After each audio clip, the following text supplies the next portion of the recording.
What's up guys, welcome back to the channel. My name is Xuan Kai and I'm a day trader from Singapore. So for those of you who are new to this channel, I usually do day trading and investing videos, and I'm also live streaming on Friday on YouTube. So if you're interested in learning about the stock market and you want to join me on this journey, don't forget to subscribe to the channel and smash the like button for the YouTube algorithm.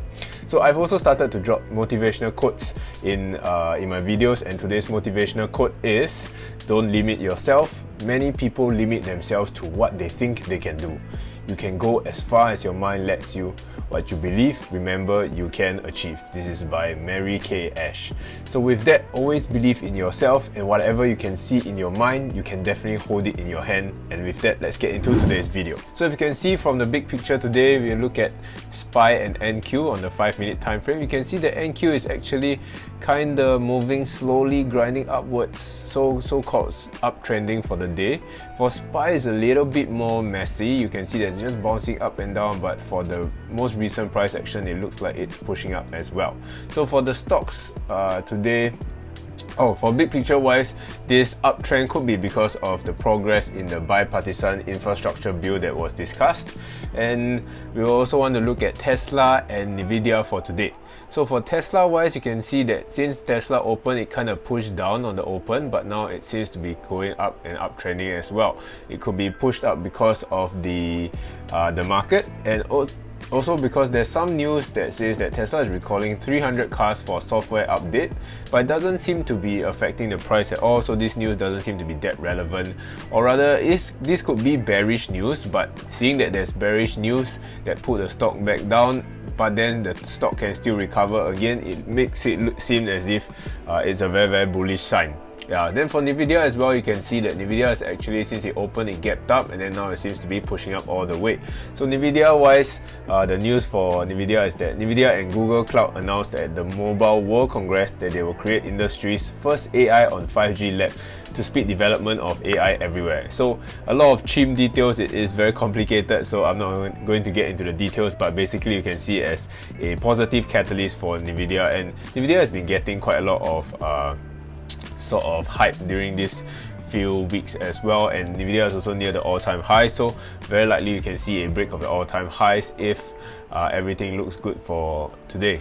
So for today, seems like mostly it's uptrending, the markets are uptrending, and Tesla and Nvidia are uptrending. So now let's get into the live trades. So this is the very first trade for Tesla, and it will be for the break of the 683 region. So right now I'm just watching, my entry will be around the 682.7. So I'm watching on the ask and the tape. I see a lot of 682s going in, very nice, 682s, 682.4, 682.7, this is where I entered, very nice. And then straight away I move to the hotkeys where I want to exit my trade if it moves against me. I see a lot of 683s, 682. This is where it pulled back on me, and this is where I exited the first trade for a small loss of 31 bucks. So it pulled back really fast on me, you can see on the graph as well. Nothing much I can do about that. Trading is all about timing, and it wasn't the right timing, and I exited that trade. So this is the very next trade that I took. So this one is on Nvidia instead, and it's for the break of the 797, which was the high of the day. So let's see if we can break 797. On the tape, we can see everything is around the 795s area, and then I was pushing up very quickly. 796s, I see. Nice.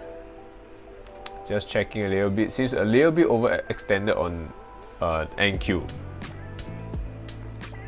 So I see a lot of 796s. Nice. 796.5s. Can the ask increase? 796.5, 796.7, 796.8. This is where I entered, and then it pulled back really quickly on me around the 796.18 region, and this is where I exited. So this trade was really quick, just 5 seconds in, and I cut my trade already, and it netted me a $38 loss in just 5 seconds. So that was really insane. This is why scalping is so difficult, because you have to really execute at a high level. If I had exited any later, the loss would have been a lot bigger, because I'm trading with 2 contracts right now. So definitely a very quick trade for these two, and the next trade will be on Tesla, if I'm not wrong. So this trade on Tesla would be the break of the side 690 region, so 689.83, this is where I entered. And then the moment I entered, it froze. If you can see that, it froze over there, and it got me a bit scared. But because the previous week I actually encountered this on IB as well, I managed to keep myself calm. But now we're going to see whether it can have some follow through. But then you see the bids are dropping to 689.3, so 689 is the stop loss. So if it drops to 689.1, that's where I'm going to look to exit. So on the tip, I see 689.5s, 0.7s, but I see it's dropping down, and then it dropped to 689s, and that's where I exited my trade very quickly for another $38 loss. So if I calculate the whole day, the whole day's losses, I stopped trading around here because there was 3 losing trades already, so I didn't want to push my luck any further. But apparently I should have pushed my luck a little further, because right after it pulled back on me for this trade, it actually moved in my direction, and it was the trade that I was looking for. So I think I was down 100, and total be 76 plus 31, 107 for the day itself, 107 USD. So if you can see now, if I fast forward a little bit, it pulled back on me, and then afterwards it pushed up very nicely, broke the 690 region very quickly, all the way up to 693 area. Yeah, so that was the trade that I was actually looking for, and it didn't really happen for me. Sadly, trading is all about timing, so nothing much I can complain about that. Just gotta do what I gotta do. I took the high probability trade, it didn't go in my favor. I cut the trade immediately, so that's all that matters. Big picture wise, I think I'm still okay. So now let's get to the journaling part. So I think journaling part today, I did very well in terms of emotional management. I was aware that I felt bad at the end of the trading day. I was able to stop myself from feeling that, and I was able to discipline my emotions by my body, and I was able to use meditation to stop feeling that way. So I was actually beating myself up a lot over today's losses, but I didn't do anything wrong. I identified good quality, high probability trades. I executed on them, and I executed well. When they didn't go in my direction immediately, they pulled back on me, I exited the trade. So that's all that matters. Big picture, I think we're still pretty good. And I know that moving on, whenever I have a string of losses like this, like three losses in a row, of course I hope for the next trade to be a winning trade. Come on, man. All traders want to win money, but I noticed that in my streaks, my losing streaks usually continue. So I'm expecting a losing day again tomorrow, or perhaps maybe a few more losing trades before it finally turns around again and goes back to a winning streak. But that's the way trading is. You cannot control the distribution of wins and losses. They're all random.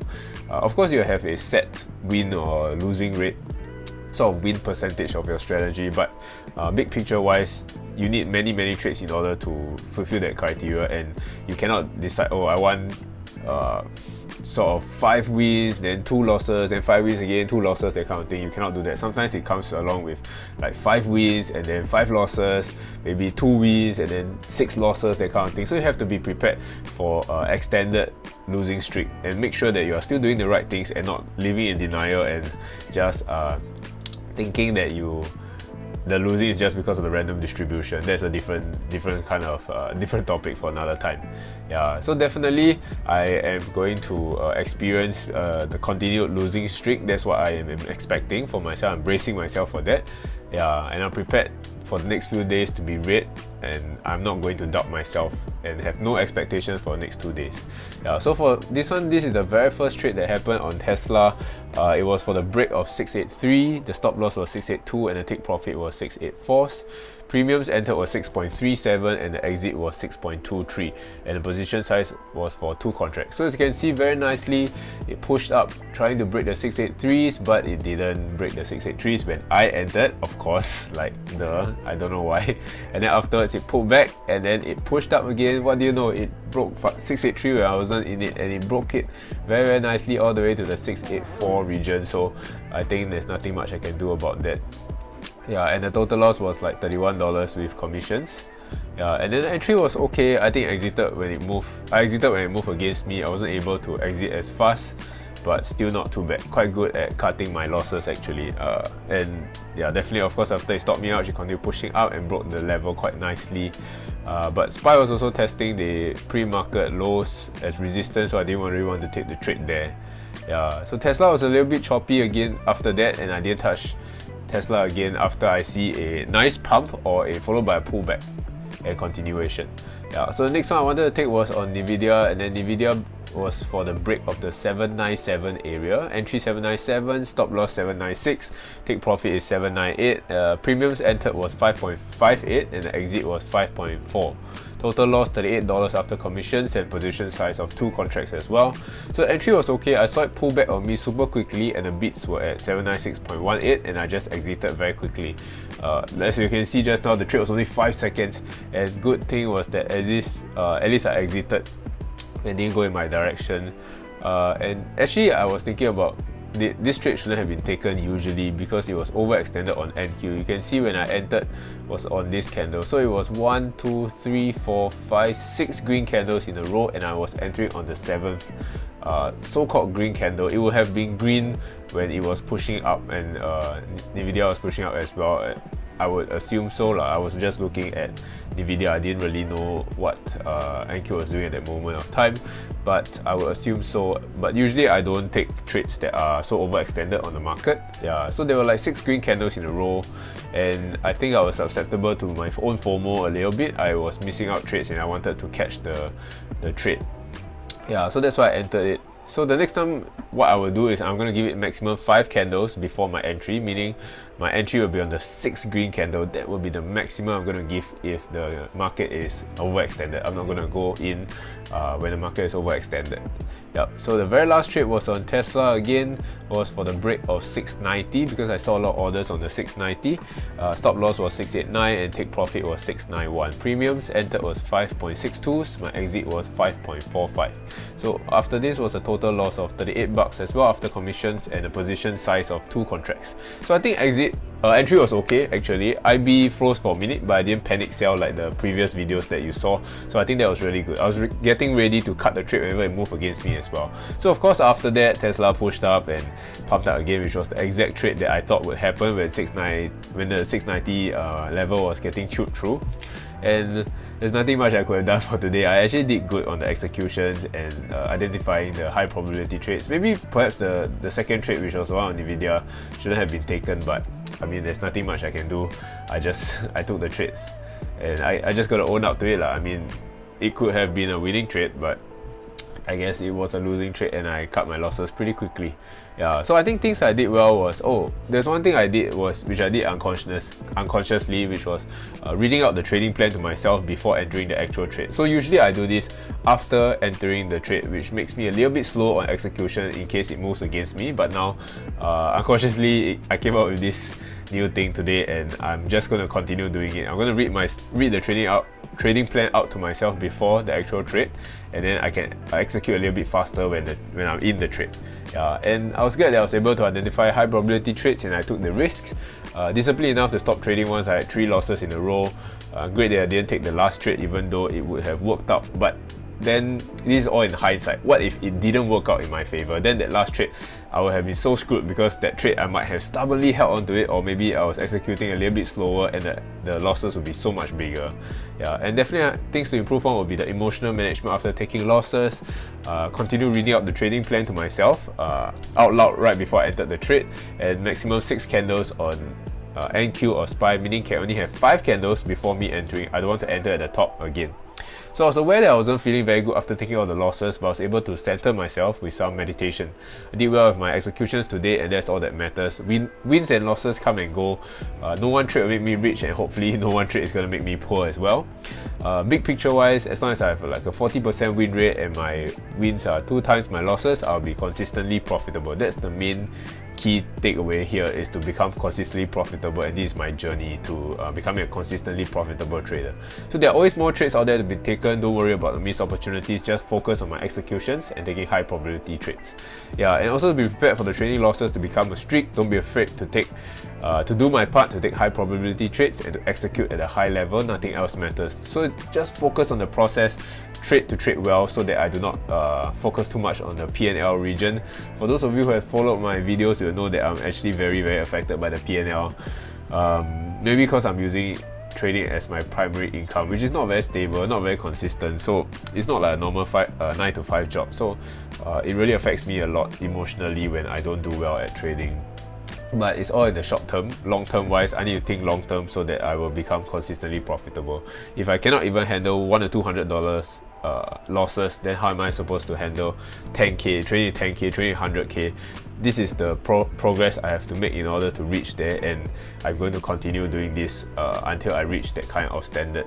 Yeah, so definitely sucks to start the week with a losing trade or a moderately red day, but winning or losing is not in my control. All I can do is to focus on the process, and hopefully we'll end this week on a green note as well. Last week was actually really good. One of my better weeks for a long time. Yeah, so if you watched all the way to the end, thank you so much for watching. Hopefully you like this video. Don't forget to smash the like button, comment what you guys think about this video, and definitely subscribe to my channel if you find this content interesting and you want to join me on my journey. So hopefully I'll see you guys in the next video. Bye bye.